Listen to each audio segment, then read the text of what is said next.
Ini merupakan video penyerangan polisi militer sekutu, pasukan Inggris, dan pasukan Nika Belanda kepada para pejuang Republik Indonesia di Jakarta. Mulanya mereka hanya menyisir kawasan Senen, dengan sasaran utama Balai Muslimin Indonesia di Jalan Kramat Raya 19, yang menjadi markas perjuangan kaum muda, dan kantor polisi Republik Indonesia di dekat perapatan Senen. Namun, pertempuran itu kemudian meluas ke seluruh Jakarta. Penyerbuan ini mencapai puncaknya pada 29 Desember 1945, di mana hampir semua kantor pemerintahan Republik Indonesia di Jakarta dikepung dan diduduki. Senjata para pejuang kemudian dilucuti, bahkan beberapa anggota polisi Indonesia turut ditangkapi. Mereka kemudian ditahan di kantor besar polisi Jakarta.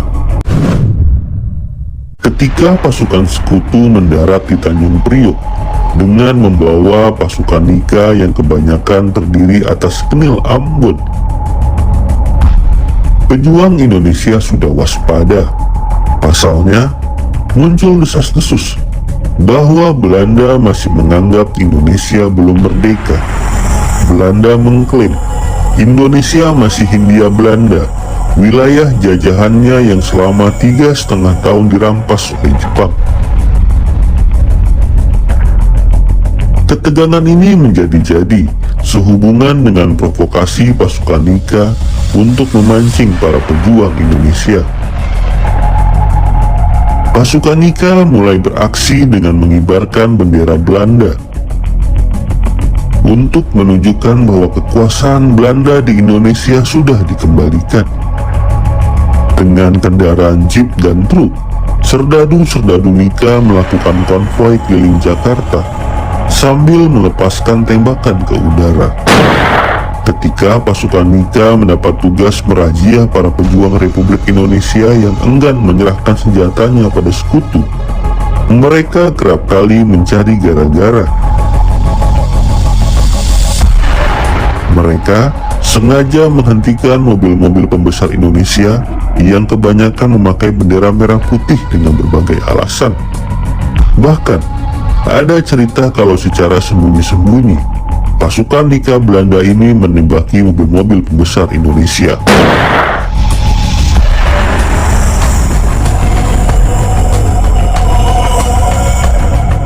Tindakan pasukan Nika sukses memancing emosi para pejuang RI. Mereka yang tergabung dalam Tentara Keamanan Rakyat dan polisi masih bisa bersabar. Namun tidak demikian dengan para pemuda dan laskar rakyat. Mereka kerap bentrok dengan pasukan Nika, dan akhirnya dengan pasukan Inggris yang dicap mendukung Belanda. Apalagi setelah meletus pertempuran di Surabaya. Hampir tiap hari sepanjang Matraman, kami menembaki mobil-mobil tentara Belanda dan Inggris dari balik gedung-gedung di Gang Sentiong. Mereka dengan gembira memukuli atau membunuh setiap orang Indonesia yang menunjukkan atribut Republik di tempat-tempat umum. Sebenarnya pada 19 Oktober 1945 telah diadakan persetujuan antara polisi Jakarta yang diwakili oleh Kepala Polisi Jakarta M. Sidik Adi Saputra dengan pimpinan polisi militer sekutu yang diwakili Mayul Harding. Inti persetujuan itu adalah kesepakatan tentang kewenangan polisi Jakarta di dalam tugasnya mengamankan kota Jakarta. Namun, ternyata kesepakatan ini tidak ditepati. Terbukti, banyak insiden dilakukan oleh Nika yang menuai reaksi keras dari pejuang Indonesia. Akhirnya, pada 17-19 November 1945, pasukan Inggris dan pasukan Nika Belanda mengerahkan tank-tank dan mobil berlapis baja menangkapi para pejuang yang berpusat di Balai Muslimin dan kantor polisi di perapatan.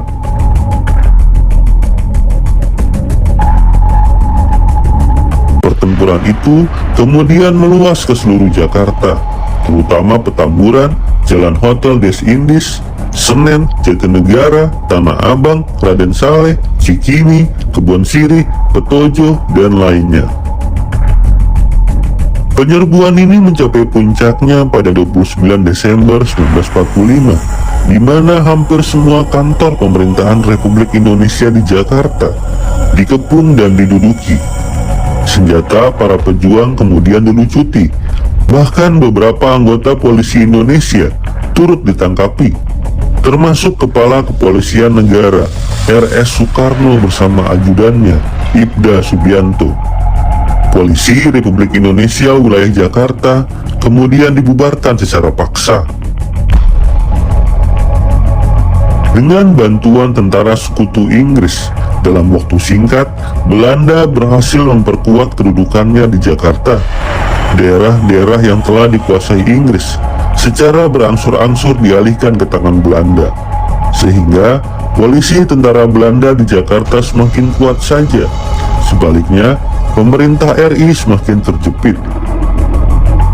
Tidak henti di sana, teror demi teror juga dilakukan pasukan Mika dan antek-anteknya. Terjadi upaya penculikan dan pembunuhan beberapa tokoh nasional. Perdana Menteri Sultan Syahrir sempat dikejar sekelompok bersenjata dan nyaris dibunuh. Menteri Keamanan Rakyat Amir Syarifuddin nyaris terkena sasaran tembak pada suatu perjalanan menuju rumah Bung Karno. Kali lain, Muhammad Rum tertembak di bagian paha kirinya. Dan jangan juga lupakan Otto Iskandar Dinata yang difitnah sebagai mata-mata Mika. Bahkan, Soekarno pun sempat mendapat beberapa kali ancaman dan teror mengerikan. Menyikapi situasi ini, Sultan Hamengkubuwono IX menyarankan agar ibu kota RI dipindahkan sementara ke Yogyakarta. Saran Sultan Hamengkubuwono IX bukan komedi omong. Pengaruh Sultan memang sangat kuat di Yogyakarta. Bahkan Belanda pun sungkan. Hijrahnya para tokoh Republik ini dilaksanakan secara diam-diam menggunakan kereta. Rombongan Soekarno tiba di Yogyakarta pada 4 Januari 1946.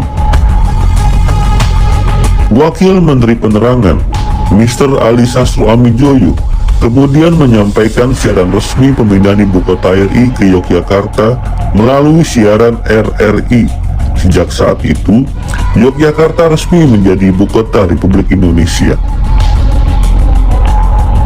Dari Yogyakarta, pemerintah Indonesia meneruskan perjuangan melawan penjajah Belanda. Pusat pemerintahan Indonesia saat itu berkantor di Gedung Agung.